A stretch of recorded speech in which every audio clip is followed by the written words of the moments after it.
Selamat pagi siswa-siswi sekalian. Selamat datang di SMA Negeri 3 Pekanbaru. Sekolah yang kalian cintai, sekolah yang kalian pilih untuk melanjutkan jenjang pendidikan kalian dari SMP ke SMA. Tentu ada kata pepatah, tak kenal maka tak sayang. Makanya Ibu akan mengenalkan diri Ibu. Nama Ibu Mas Dario. Ibu mengajarkan materi pelajaran pendidikan Pancasila dan kewarganegaraan. Nah, dari mata pelajaran yang Ibu ajarkan tentu kalian sudah tahu semua ruang lingkup pelajaran pendidikan kewarganegaraan itu tentu berkaitan dengan masalah-masalah kewarganegaraan dan juga masalah-masalah tentang bagaimana kita mengamalkan Pancasila dalam kehidupan sehari-hari.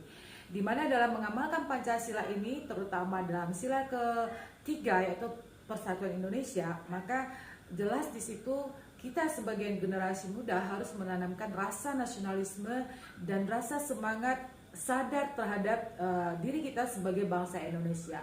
Tentu dengan cara mencintai negara kita sendiri dan mencintai apa saja yang berbau membangkitkan semangat nasionalisme kepada diri kita sendiri.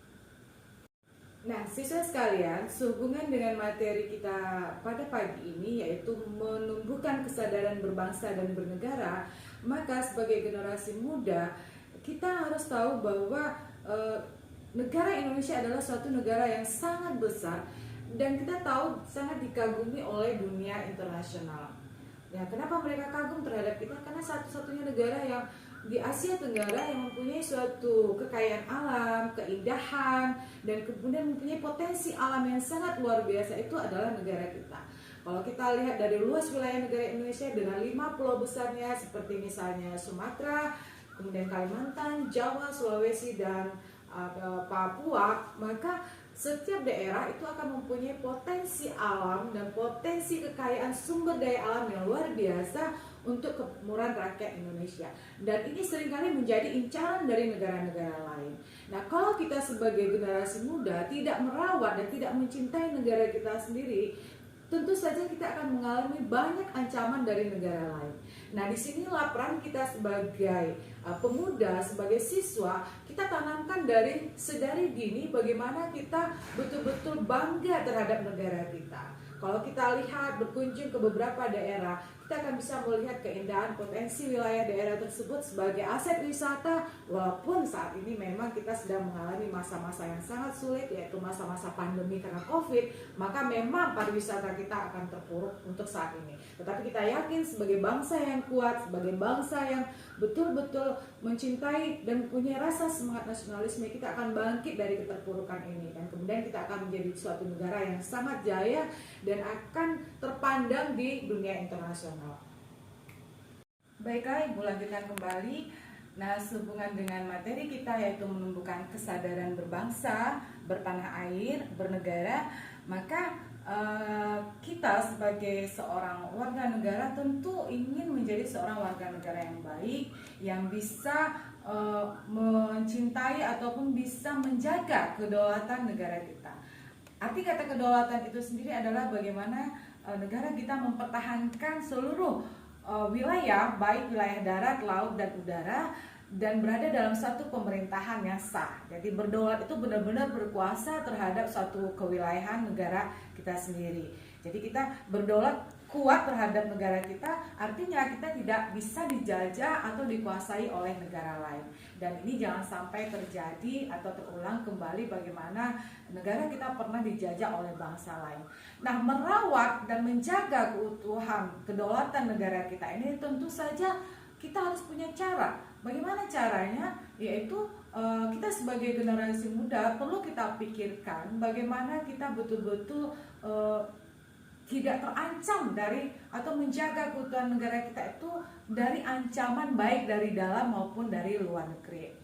Nah, kalau kita lihat sekarang fenomenanya, tentu kita mempunyai dua masalah yang dihadapi oleh bangsa kita itu untuk menjaga keutuhan ataupun kedaulatan negara kita.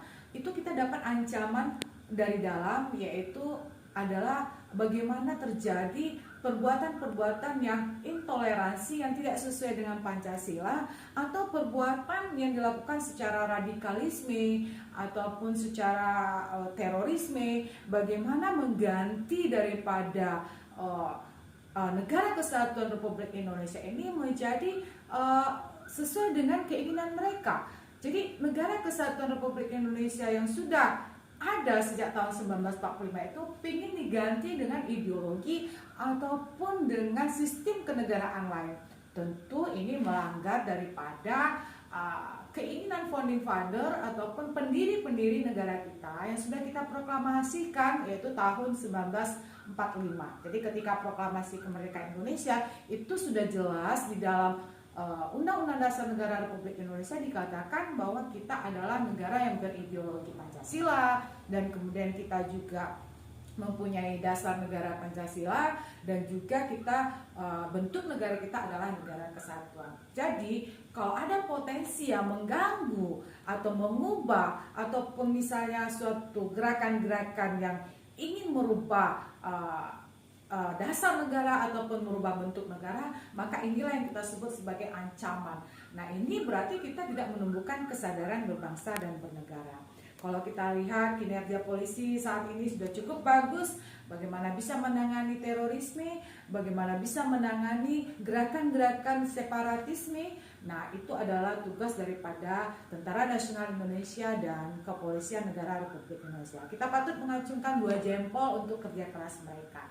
Karena sudah kita lihat bagaimana banyak teroris yang ditangkap dan diadili, supaya tidak mengganggu lagi ancaman dari dalam negara kita. Kemudian sifat-sifat intoleransi, yaitu sifat-sifat yang tidak menghargai perbedaan. Kita tahu negara Indonesia ini adalah negara yang sangat banyak sekali perbedaannya, yaitu dari suku, agama, bahasa, adat istiadat. Nah, ini tentu harus perlu kita rawat. Kalau kita tidak merawatnya, ini bisa menjadi sumber perpecahan bagi kedaulatan.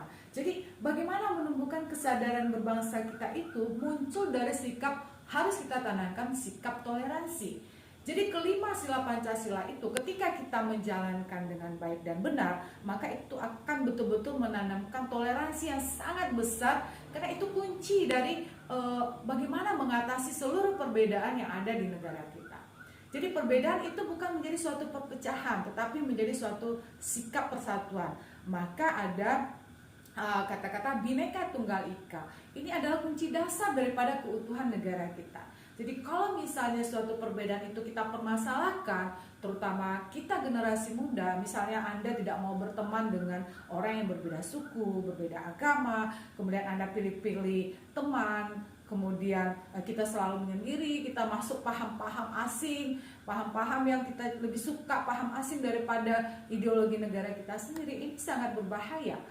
Jadi mulai dari sekarang tanamkan sikap toleransi, tanamkan sikap bagaimana kita menghargai teman-teman kita yang berbeda. Nah, jadi jangan mau kita menyendiri karena perbedaan, tapi jadikan perbedaan itu adalah sesuatu yang indah dan buatlah itu menjadi suatu perdamaian.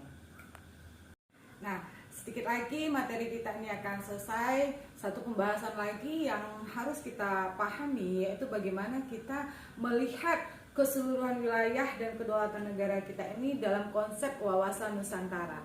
Mungkin waktu Anda SMP itu sudah ada sedikit pembahasan mengenai wawasan Nusantara, tapi Ibu akan sedikit memberikan penjelasan, yaitu apakah yang dimaksud dengan wawasan Nusantara itu adalah cara pandang kita sebagai bangsa Indonesia memandang seluruh konsep kewilayahan negara kita itu seperti apa. Nah, cara pandang ini kita buat dalam beberapa skala prioritas, yaitu seperti misalnya jadi konsep wawasan Nusantara mencakup persatuan dan kesatuan di bidang politik, ekonomi, sosial budaya, dan pertahanan keamanan. Nah, konsep kesatuan politik itu yaitu bagaimana kedaulatan wilayah nasional beserta kekayaannya merupakan suatu kesatuan wilayah di mana itu menjadi suatu modal atau aset bagi bangsa Indonesia. Nah, kemudian bangsa Indonesia yang terdiri dari suku, kemudian terdiri dari bahasa daerah, keyakinan, merupakan satu kesatuan bangsa yang bulat, yang perlu ada toleransi yang sangat luas dan ditanamkan di dalam diri pribadi kita masing-masing. Kemudian secara psikologis bangsa Indonesia juga harus merasa senasib dan sepenanggungan bahwa kita dulu pernah sama-sama, seluruh bangsa Indonesia itu pernah dijajah oleh bangsa lain, dan rasa penderitaan itulah yang ditanamkan ke dalam diri masing-masing warga kita bahwa kita tidak ingin lagi ada kekuatan bangsa asing yang menguasai kedaulatan negara kita. Kemudian Pancasila adalah salah satu-satunya falsafah serta ideologi bangsa dan negara yang melandasi, membimbing dan mengarahkan menuju tujuan daripada tujuan nasional negara Indonesia, yaitu mewujudkan masyarakat adil dan makmur. Dan yang terakhir, seluruh kepulauan Nusantara merupakan satu kesatuan hukum dalam arti bahwa hanya ada satu hukum nasional yang mengabdi kepada kepentingan nasional.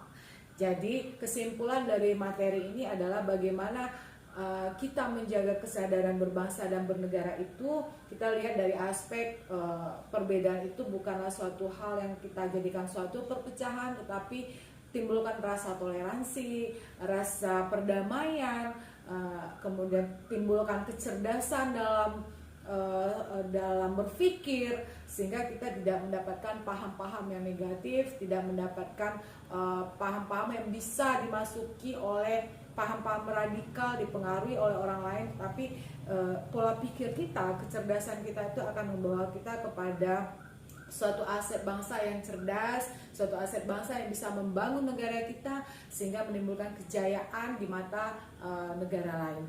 Dan kemudian juga kita tanamkan Bhinneka Tunggal Ika, kemudian sila-sila di dalam Pancasila itu betul-betul kita terapkan, menjadikan pedoman di dalam kehidupan sehari-hari, dalam beragama, di dalam sisi humanisme. Sila kedua itu bagaimana kita saling menghormati dengan sesama manusia, menjauhkan dari rasa perbedaan itu tadi.